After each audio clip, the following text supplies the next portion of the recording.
Les vraies voix Sud Radio, 17h-20h, Philippe David. Je pense que nous ne sommes plus en démocratie. Moi, ça fait des années que je gagne des caisses de champagne en disant que je peux donner presque le nom du vainqueur aux prochaines présidentielles. On dit Alors, je ne donne pas forcément le nom, mais je dis que ce sera quelqu'un qui défendra le système maastrichtien. Et regardez, depuis Mitterrand, je ne me trompe pas, hélas. Donc à chaque fois, c'est l'un, c'est l'autre, d'accord, on dit oh là là, il va y avoir un enjeu incroyable, vous vous rendez compte, entre Macron et Pécresse. Bon, c'est très exactement la même chose. Les vraies voix Sud Radio. Je pense que nous ne sommes plus en démocratie. Cette phrase prononcée hier par Michel Onfray a fait couler beaucoup d'encre. Et c'est pourtant une question qui mérite d'être posée tant la démocratie française est malade. Le vote des Français sur le traité constitutionnel européen en 2005, piétiné par voie parlementaire. La représentation du peuple à l'Assemblée nationale, inexistante du fait du scrutin majoritaire. Le Sénat alors, il n'a changé de majorité qu'une seule fois depuis 1958 pour repasser à droite au bout de 3 ans. Depuis le début de la crise sanitaire, tout est décidé en petit comité, sous le sceau du secret défense, et le Parlement n'a plus son mot à dire. Enfin, si on ajoute le quasi-unanimisme des médias lors des dernières présidentielles ou des votes de Maastricht et du TCE, il n'y a pas non plus de contre-pouvoir médiatique. D'où notre premier débat. La France est-elle encore une démocratie? Vous êtes désormais, ça a baissé, 95% à dire non. Avec nous, Jérôme Sainte-Marie, fondateur de Polling Vox et auteur de son dernier livre, Le Bloc populaire, publié aux éditions du Cerf. Bonsoir et meilleurs vœux, Jérôme Sainte-Marie. Bonne année Jérôme, hein. Salut. Est-ce que pour vous, la France est encore une démocratie? Oui, en réalité, il faut dire que... oui et non. On comprend très bien certains aspects du raisonnement de Michel Onfray et pas très bien d'autres. Est-ce que effectivement il y a des forces sociales dominantes qui essayent d'encadrer le vote des Français dans le sens qui leur est favorable et qui s'accommodaient très bien du clivage gauche-droite, de l'alternance systématique entre, je vais prendre un François Hollande et un Nicolas Sarkozy par exemple, parce qu'au fond, la politique publique était à peu près la même. Ça, c'est probable.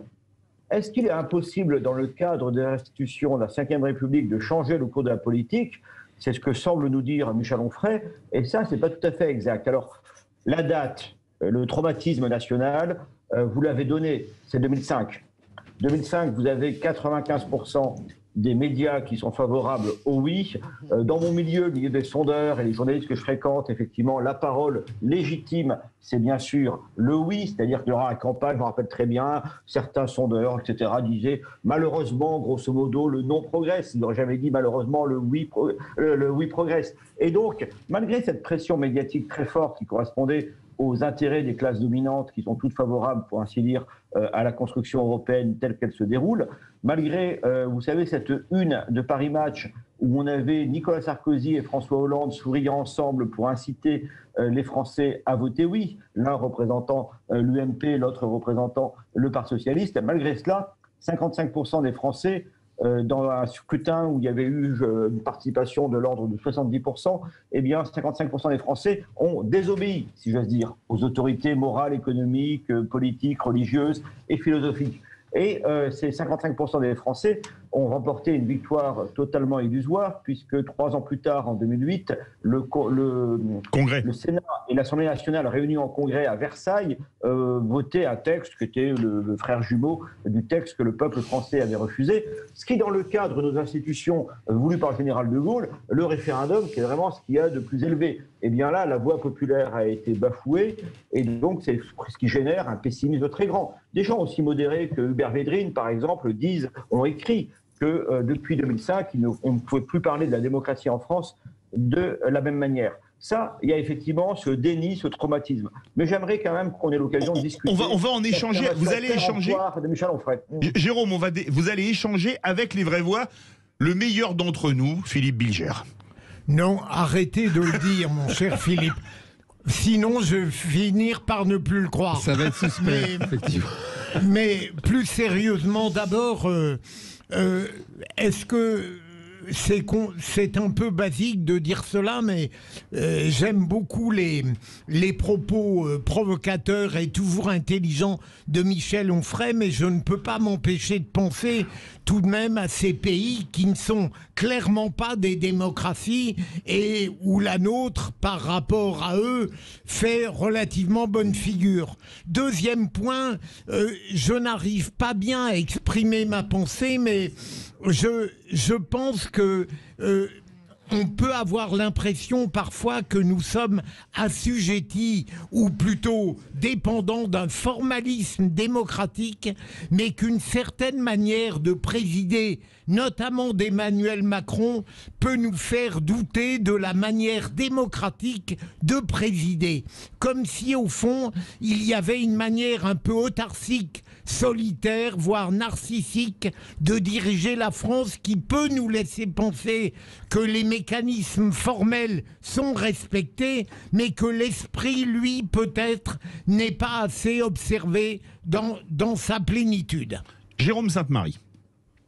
Alors, il y a, écoutons de nouveau ce qu'a dit Michel Onfray.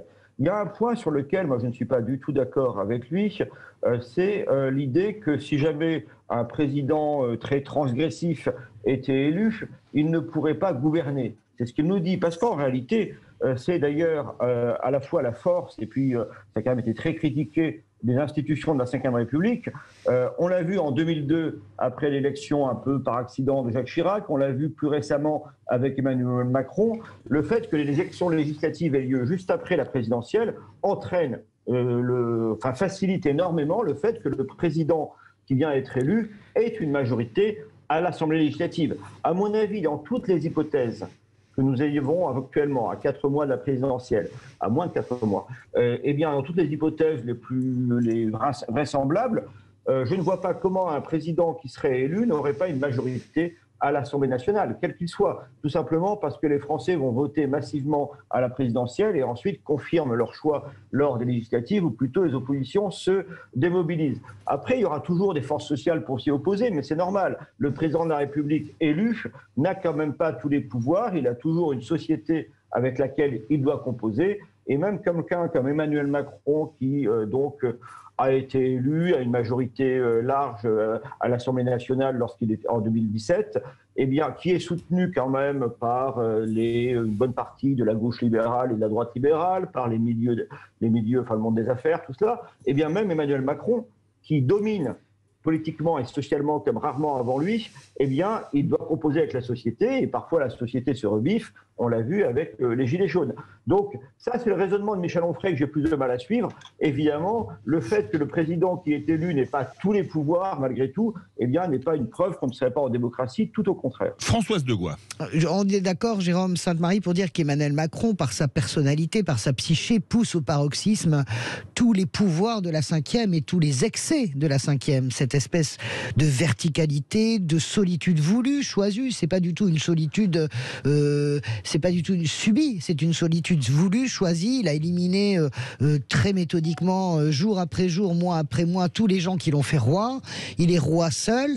Et voilà, donc moi je pense pas que nous soyons en dictature, je pense que Michel Onfray, mais je comprends bien ce qu'il veut dire. Parce que plus largement, je crois que vraiment nous devons respirer. Moi, mon souhait eût été, mais malheureusement je ne serais pas entendu, qu'Emmanuel Macron soit le dernier président de la Ve République. Je pense qu'il faut passer à autre chose.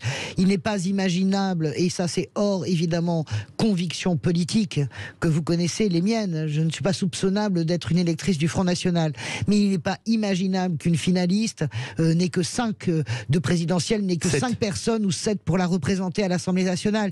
Il n'est pas normal que la gauche ait à peine quelques députés. Il n'est pas normal que Jean-Luc Mélenchon, qui a fait quasiment 20%, a 17 députés. C'est pas normal. Donc nous avons besoin, ce que veulent dire, je pense, les Français, et ce que veut dire Onfray, il va jusqu'au bout de son raisonnement un peu radical, mais globalement, je crois quand même que c'est le sentiment des Français. Nous devons respirer. Il faut faire respirer cette démocratie. Il faut ne pas se retrouver en situation de voter et d'attendre que ça se passe pendant 5 ans avec des élections intermédiaires dont on sent bien qu'elles ne bougent bouge jamais le roi sur son piédestal. Il a fait semblant de bouger, il a fait semblant d'avoir peur, sauf peut-être au Puy-en-Velay, Emmanuel Macron. Mais voilà, il est la démonstration, comme lui avant Jacques Chirac, comme avant Nicolas Sarkozy, qu'on peut gouverner sur une tête d'épingle pendant 5 ans, c'est-à-dire sur 20% des Français. On ne peut plus fonctionner comme ça. C'est étouffant, c'est anxiogène. Il faut faire inventer, il faut dépoussiérer notre démocratie, vraiment, sous la forme de la 6e, sous la forme d'une démocratie parlementaire, je n'en sais rien, mais nous devons aller vraiment vers ça. Jérôme Sainte-Marie, pas trop long, parce qu'après Jean Dorido, et ça appelle beaucoup au 0826 300 300. Jérôme Sainte-Marie. Oui, il y a deux injonctions contradictoires, deux demandes contradictoires de l'opinion là-dessus. C'est qu'à la fois, on voudrait un président qui, une fois qu'il a été élu, qu'il puisse décider et appliquer complètement son programme, et en même temps, on a envie que toutes les sensibilités soient représentées. Françoise de Gaulle l'a dit à l'instant, il y a un vrai problème de représentativité des courants politiques à l'Assemblée nationale. Si vous prenez l'électorat de Marine Le Pen du premier tour et de Jean-Luc Mélenchon au premier tour de 2017, vous avez 40% des suffrages au premier tour de la présidentielle. Et sous le premier tour de la présidentielle, c'est une très belle photographie de l'état des forces politiques. 40% des suffrages des Français à l'Assemblée nationale, France Insoumise plus Front National, c'est 4%. C'est ça, 4% des députés. Et comme en plus, c'est pas rien, comme en plus ces deux forces qui sont souvent qualifiées pour les discréditer de populistes représentent largement le vote populaire, ça veut dire que les catégories populaires sont doublement évincées de la représentation nationale, d'une part parce qu'il n'y a plus aucun député qui ait été ouvrier, très peu qui ont été employés, et c'est quand même la moitié de la population active en principe, et que par ailleurs les forces politiques pour lesquelles votent les classes populaires sont quasiment éliminées à la fois de l'Assemblée et du Sénat. Jean Dorido. Nous, écoutez, je m'autorise un petit rappel de sciences politiques quand même sur le sujet, pour rappeler que la France, oui, évidemment, est une vraie démocratie comme il en existe peu dans le monde, dans la mesure où les pouvoirs sont séparés. On a un exécutif qui est séparé du législatif, qui est séparé de la justice. On a une presse indépendante, et c'est important de le rappeler, puisque là, il me semble que depuis tout à l'heure, on tourne autour de la question de la représentativité. Et c'est très compliqué, la représentativité, surtout dans un pays où on est pratiquement 70 millions d'habitants. Et ça, c'est un vrai sujet, et ça c'est un job de politologue, je dirais, voire de constitutionnaliste. On a un magistrat qui peut nous rappeler que sur la justice, par exemple, pour la cour d'assises, qui est quand même la plus haute juridiction, on tire au sort un juré populaire pour rendre la justice. Je veux dire, et ça ne choque personne, et c'est une institution qui fonctionne très très bien, et quand vous avez une cour d'assises qui se rassemble pour établir la vérité judiciaire dans cette démocratie qu'est la France, on n'est pas les seuls à faire ça, eh bien vous tirez au sort un juré populaire, et c'est la vraie question. On a vu ça à l'époque des Gilets jaunes déjà. C'est une vraie question compliquée qui mérite effectivement une profonde réflexion, la représentativité dans une vraie belle grande démocratie qu'est la France. Jérôme Sainte-Marie, et après on part au 0826 300 300. Oui, ça c'est un autre problème qui, à mon avis, a abîmé l'image de la démocratie dans l'opinion, c'est de voir que, mais M. Bilger ne va pas être d'accord avec moi, je le sens bien.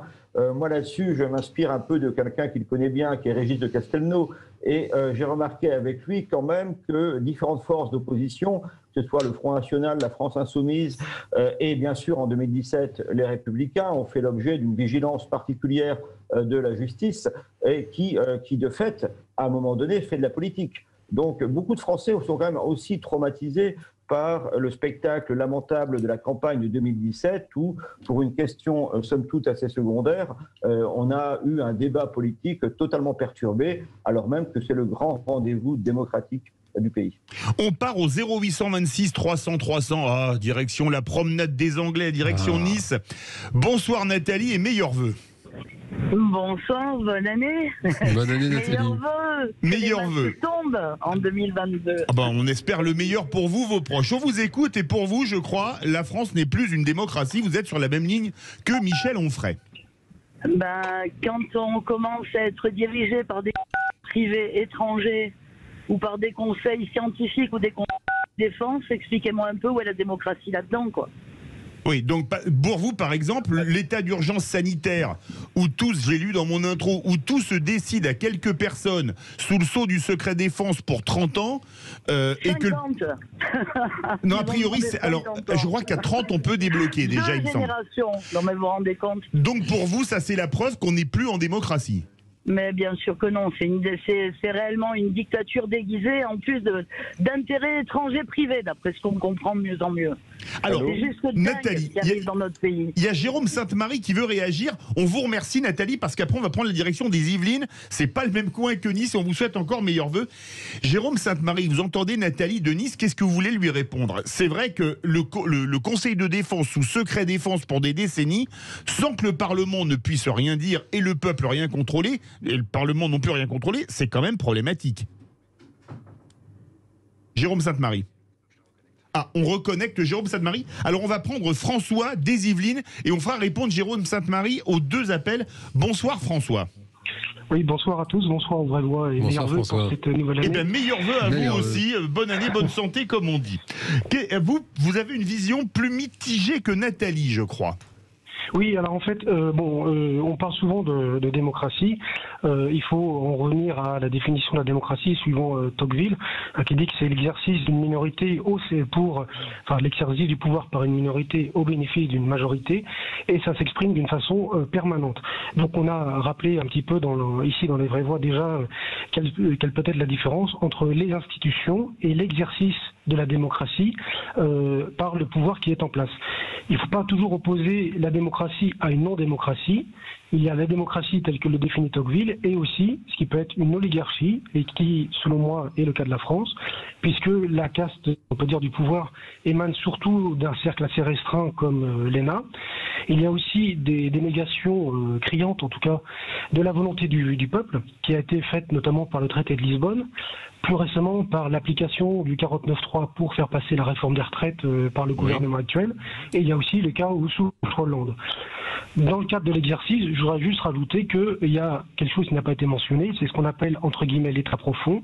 C'est pas du tout une conception complotiste, c'est simplement qu'il y a des réticences parfois administratives, sans jeter les foudres de guerre à certaines administrations. Il y a Bercy qui est un État dans l'État, par exemple, c'est ce qu'on dit régulièrement. Alors, il y a Bercy, il y a l'éducation, il y a la justice, il y a la justice, et on peut voir que le contre-coup de cela, c'est qu'il y a un certain détachement manifeste où le premier pouvoir, en fait, en France, au niveau politique, c'est l'abstention, malheureusement. C'est vrai. Donc ça détourne aussi les Français d'un vote qui devrait pour moi être au moins obligatoire, ou alors avoir une caste qui soit politique, représentative, et qui enfin, au niveau de l'exercice, respecter la démocratie, qui exerce le pouvoir, comme le dit Tocqueville, pour satisfaire les besoins de la majorité et pas forcément pour un cercle restreint d'élus. Merci beaucoup François. On va faire réagir notre invité Jérôme Sainte-Marie. On va vous faire réagir, Jérôme, déjà sur Nathalie de Nice qui disait qu'on n'est plus en démocratie, que c'est, je la cite, quasi une simili-dictature, quand on voit les conseils de défense sur lesquels le Parlement n'a aucun, ni personne n'a aucun contrôle sous le sceau du secret défense. Qu'est-ce que vous en pensez ? Je crois que ce n'est pas, ce n'est pas tout à fait raisonnable et que c'est très très excessif et qu'à un moment donné, ça fait du tort à la cause que l'on prétend défendre quand on va à ce genre d'excès. J'ai été militant, j'ai fréquenté des milieux militants, je vois quelle est la tentation parfois que l'on a de sortir des thèmes, de parler très très fort pour être entendu, mais en réalité, en disant des choses excessives, on finit par ne plus l'être du tout. Je crois qu'effectivement, on ne peut pas dire ça. Enfin, on ne peut pas dire ça, oui, on peut le dire, et d'ailleurs c'est pour ça qu'on est en démocratie, mais ça ne correspond pas à grand-chose, parce que il y a toute une série de, de procédures autoritaires qui sont en place sous la Ve République et qui sont, comme l'a dit Françoise Degois, sont accentuées pas seulement par le caractère d'Emmanuel Macron, mais aussi par la nature de son pouvoir social et sa volonté de transformer le pays. Mais enfin, François Mitterrand aussi était un président particulièrement, disons, lui, c'était pas le roi, c'était Dieu, comme on l'appelait. Et donc, sous François Mitterrand, on a connu aussi quand même, il le disait lui-même, il en riait, je crois, la logique de la Ve République poussée jusqu'à l'absurde. Pardon, sur François Mitterrand, on avait des respirations, la preuve, il y a 2 cohabitations. Jérôme, là, on mélange effectivement démocratie, on mélange institution et on mélange système électoral. François Mitterrand... Mais vous parliez du tempérament d'Emmanuel Macron. Oui, mais le tempérament d'Emmanuel Macron, je pense qu'il est vraiment... Voilà. Alors, Jérôme... Ouais, pour revenir à la question posée par cette dame de Nice, eh bien, effectivement, c'est cette procédure qui a été mise en place pour ce Conseil de défense sanitaire est effectivement quelque chose d'assez sidérant dans une démocratie occidentale, mais ça peut être défait. C'est-à-dire que c'est quelque chose qui est accepté mais qui peut très bien être défait, par exemple, lors du vote qui aura lieu dans moins de 4 mois désormais. Alors, Jérôme... On s'habitue à des procédures expéditives. C'est un peu la nature, malheureusement, de la Ve République. Alors, dernière chose, rapidement, en 30 secondes, pour François des Yvelines, qui a reparlé du traité de Lisbonne et du 49.3 qui est utilisé pour passer les lois en force, et de la caste qui tient le pouvoir pour lui, qui vient de l'École nationale d'administration. Qu'est-ce que vous voulez lui répondre en 30 secondes? Que si on veut changer les choses radicalement, il vaut mieux avoir une constitution comme la Ve République qui permet d'avancer très vite une fois qu'on a été élu. Encore une fois, il ne faut pas demander deux choses à la fois un système de contre-pouvoir qui peut aboutir à la paralyser et geler complètement l'alternance, ou plutôt empêcher une alternative. Michel Onfray, c'est ce qu'il dit. Il dit, regardez, il y a trop de contre-pouvoir, on ne peut pas changer le cours des choses. On ne peut pas à la fois vouloir changer les choses et regretter qu'on ait moyen de le faire. Je pense que là, maintenant, c'est aux citoyens de se prendre en main. Merci beaucoup, Jérôme Sainte-Marie, fondateur de Polling Vox, auteur c'est toujours des excellents livres chez Jérôme Sainte-Marie. Le dernier est Le Bloc populaire, publié aux éditions du Cerf. Verdict sur Twitter, Onfray, la France est-elle encore une démocratie? Ça n'arrête pas de monter. Vous êtes 95,4% à 100%, dire non. Vous mais arrêtez 100%, on ne peut pas. Parce que combien de gens qui ont voté oui, c'est pas possible, même avec 10 millions de votants. Ça vous dirait la première chronique présidentielle de l'année de Philippe Rossi, les amis? C'est possible. En URSS, c'était possible. Tu sais, on n'est pas en URSS. C'était on n'est pas en Roumanie. Même dans les mairies, dans les mairies communistes, il n'y a pas si longtemps que ça dans notre pays. Exactement. Voilà. Donc, quand j'entends certaines vraies voix, Philippe Bilger va me soutenir. Ça me rappelle une phrase de Staline. L'important, ce n'est pas le vote, c'est comment on compte les votes. C'est quand même assez amusant. Ça me rappelle une phrase de Charles Pasqua quand on disait, mais enfin, monsieur le ministre, en Corse, même les morts votent. Il répondait, pas du tout, les morts ne votent pas, nous ne faisons qu'accomplir leur dernière volonté. Excellent, tout de suite la chronique présidentielle de Philippe Rossi.